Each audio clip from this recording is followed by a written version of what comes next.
You're listening to Search the Scriptures Daily, a program in which we encourage everyone who desires to know God's truth to look to God's Word for all that is essential for salvation and living one's life in a way that is pleasing to Him.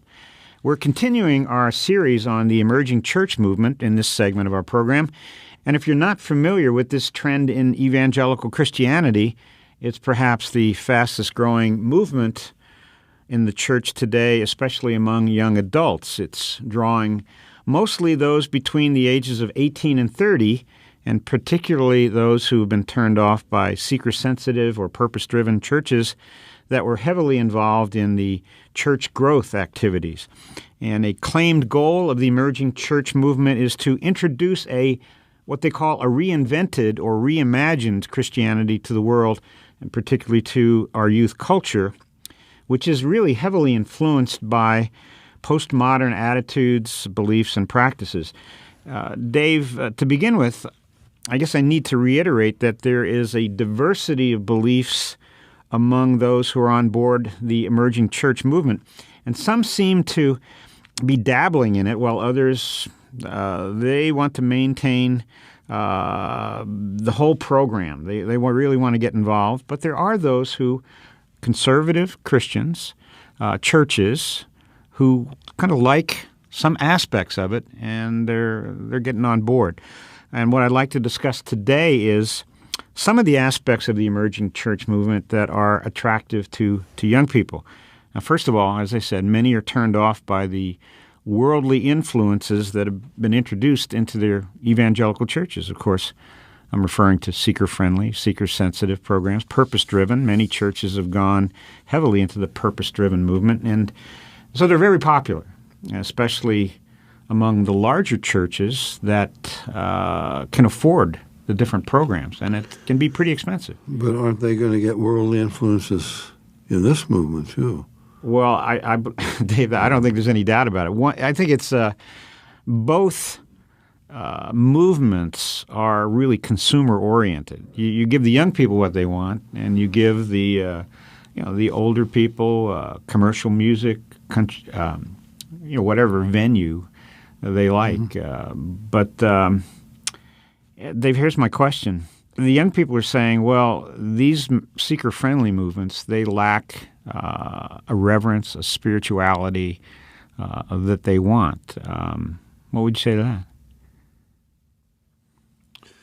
Well, it depends on what you mean by reverence. I don't think, I don't know. I've been to Rick Warren's church and watched him, heard him talk, and seen what goes on there.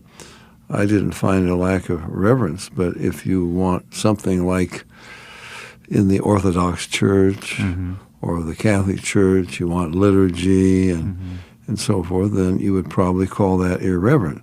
But I wouldn't call, it depends. What kind of a worship team do you have? Are they up there jazzing it up? Are they up there performing? Or is there some reverence? That's one of the problems that I've faced too, Tom. Well, people, maybe this says more about our age, Dave.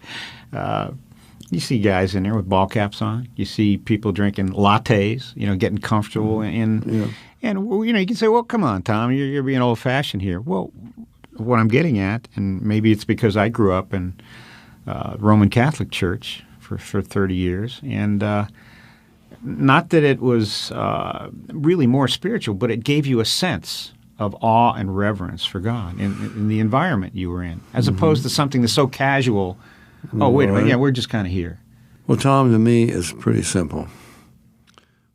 Would it fly in the presence of God in heaven? Better think about that, because I've seen some so-called worship teams. I mean, they seem to go out of their way.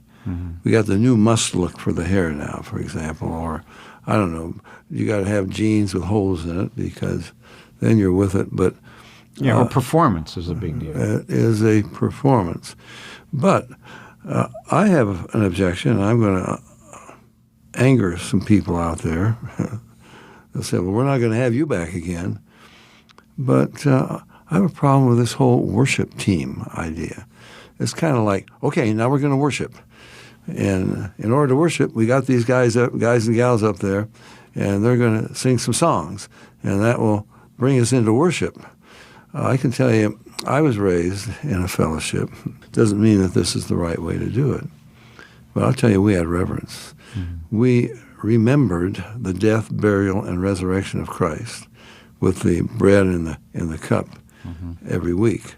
Now, we sat there. I mean, there was nobody getting up there singing, come on now, let's do this and that. I can tell you there was weeping. Hearts were bowed in worship as we sat there thinking about what Christ did for us. See, to me, worship is not just somebody up there getting you going singing. It's a much deeper thing than that comes from the heart with a profound, thoughtful appreciation of who God is, who Jesus Christ is, what it cost for our redemption. And I don't find that in most of these so-called worship services and worship teams. Yeah. Dave, now, usually I stay out of this. I mean, I'm tone deaf. I can make a joyful noise unto the Lord, but music is not my deal. But so I like to, kind of back off and let you take the heat for some of this. But I'm going to step forward here just with an idea, a thought, an opinion, and people can just blow it off, just as soon as it comes out, after it comes out of my mouth. I think that a worship team, people that bring music, I mean, that's totally biblical. I go through the Psalms and I see all of the different instruments, and that's great. But what I would like to see is have the worship team or group or whatever you want to call them move to the back of the church, so they're not a distraction. Let their music come forth and so on. That's just an idea. Yeah, Tom, I find that an awful lot of the songs they sing that are popular with various churches, I don't find much worship in it. I've said it before. We worship. We've fallen in love with love, and we praise. But there's nothing about the Lord. Worship is worshiping Him. I want to have some thoughts about Him if I'm going to be worshiping Him. If I'm going to be praising Him, I've said it, but I'll say it again. Sometimes I sit there and I think, well, praise and worship. Well, what are we praising? And who are we worshiping? There's no substance in a lot of this stuff. It's, now, okay, I'm over the hill and I'm old. But I can tell you, I could begin to quote him, and I won't. I've done it before. But there are hymns from the past have real substance. Let me just quote one that I probably quoted before. In weakness, like defeat, He won the victor's crown. Mm-hmm. Tread all our foes beneath His feet by being trodden down. He, Satan's power laid low, made sin, He sin o'erthrew, bowed to the grave, destroyed it so, and death by dying slew. Now, there's something for you to think about. Mm-hmm. And the word worship or praise was not in it, but we are worshiping the Lord and praising Him. Okay, now, I shouldn't have said it anyway. Junk this whole program because people are going to be unhappy, but I hope they will at least take me seriously. Yeah. Dave, I'll give an example. I'm stepping up to take some of the heat for this. I'll give you an example of a hymn, so-called, that people just love, and it doesn't make any sense. Try this one. Worship His Majesty. Yeah. What is that? Yeah, well, that's a Kingdom Dominion. I know that. Song. But how can you worship that quality, that characteristic? For more information about the Berean Call, call us toll-free at our order number or visit our website